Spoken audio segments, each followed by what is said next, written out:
اور وہ مقدس مہینہ جسے اللہ تبارک و تعالیٰ نے اپنا مہینہ کہا، وہ شروع ہو چکا ہے۔ اور ماشاءاللہ رمضان المبارک کی جو برکتیں ہیں، جو نورانیت ہے، وہ پوری دنیا میں محسوس بھی کی جا رہی ہے، دیکھی بھی جا رہی ہے۔ رمضان المبارک کو لے کے مساجد میں تیاریاں جو ہیں وہ عروج پر ہیں، خدمت کا ماحول بھی ہے۔ ان سب باتوں کے درمیان بہت ساری چیزیں ایسی ہیں جو ہم لوگ اب رسماً ادا کرتے ہیں۔ ان ساری رسموں کو ادا کرنے کے دوران اس بات کو یاد رکھنے کی نہایت سخت ضرورت ہے کہ وہ روایتیں کون سی ہیں جو پیارے نبی حضرت محمد رسول اللہ صلی اللہ تعالی علیہ وسلم نے ہمیں عطا فرمائی۔ دنیا میں تمام جتنے بھی کام ہیں ان کے مقصد ہوتے ہیں، ہر ایک کام بنا مقصد کے نہیں ہوتا ہے۔ رمضان المبارک کے روزے عطا ہونا، ان کے پیچھے بھی اللہ تبارک و تعالیٰ کا مقصد ہے۔ روزے کا مقصد کیا ہے؟ روزہ رکھا کیوں گیا؟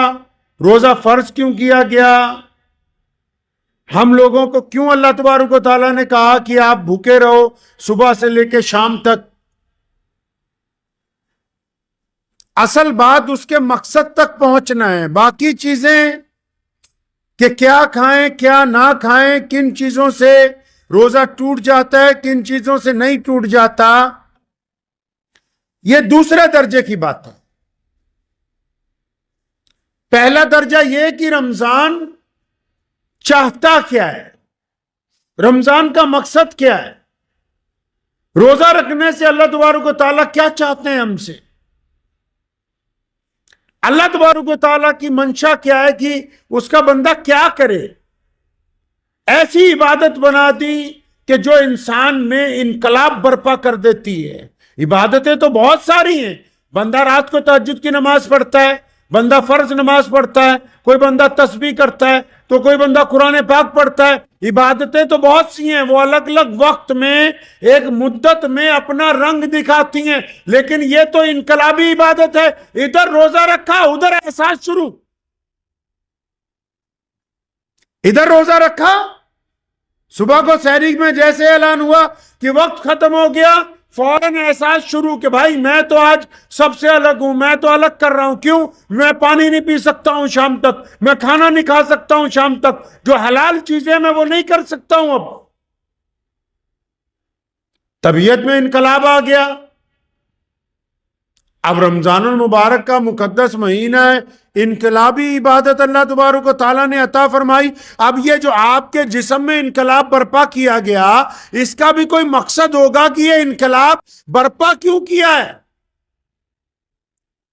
ایک ایسی عبادت جس پہ اللہ مسکراتے ہیں، فرشتوں کے سامنے فخر کرتے ہیں کہ وہ دیکھو میرا بندہ وضو کر رہا ہے نا، منہ میں پانی لے رہا ہے نا، لیکن اس کے باوجود پانی کا ایک قطرہ حلق سے نیچے نہیں جانے دیتا، حالانکہ اس کو کوئی دنیا والا دیکھ نہیں رہا، لیکن کیونکہ یہ اپنے رب سے محبت کرتا ہے، اس کو اپنے رب کا خوف ہے، اس کو اپنے رب کے حکم کی اطاعت کی منشا اس کے دل میں ہے، اس لیے حلق کے اندر جہاں کوئی دیکھ بھی نہیں سکتا وہاں سے بھی پانی کو واپس بھیجتا ہے۔ مسئلے صبح سے لے کے شام تک ماشاءاللہ۔ اب تک تو واٹس ایپ یونیورسٹی بن چکی ہے، جس کو نہیں بھی کوئی کام اس کو رمضان میں مسئلے چاہیے۔ حضرت فلاں نے یہ کر دیا، یہ روزہ ٹوٹ گیا کہ نہیں ٹوٹا، فلاں نے یہ کر دیا، روزہ ٹوٹا کہ نہیں ٹوٹا۔ اچھا اپنی تو بات ہی نہیں کوئی کرتا ہے، ساری بات لوگوں کی ہے، ساری باتیں لوگوں کی ہیں۔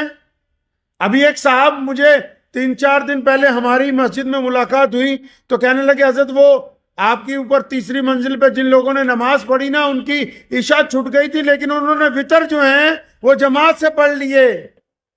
تو آئے تھے کہیں دوسرے صوبے سے، تو میں نے ان کو پوچھا کہ بھائی آپ جو اتنے فکر مند ہوئے، کیا آپ کے یہاں جو حکومت ہے اس میں آپ کے علاقے کا کوئی بندہ ایم ایل اے بنا، کسی نے وزارت حاصل کی ہے؟ کہنا نہیں، ہمارے یہاں تو کوئی ہمارا بندہ ایم ایل اے نہیں بنا، وزارت حاصل نہیں کی. تو میں نے کہا جب تم حکومت میں حصے داری کی بات نہیں کرتے ہو، صرف تم مسئلے مسائل کی بات کرتے ہو، تمہیں اسلام کا پتہ ہی نہیں کہ دین ہوتا کیا ہے. روزہ انقلابی عبادت ہے، بندے کو ڈسپلن میں لانے کی بات ہے.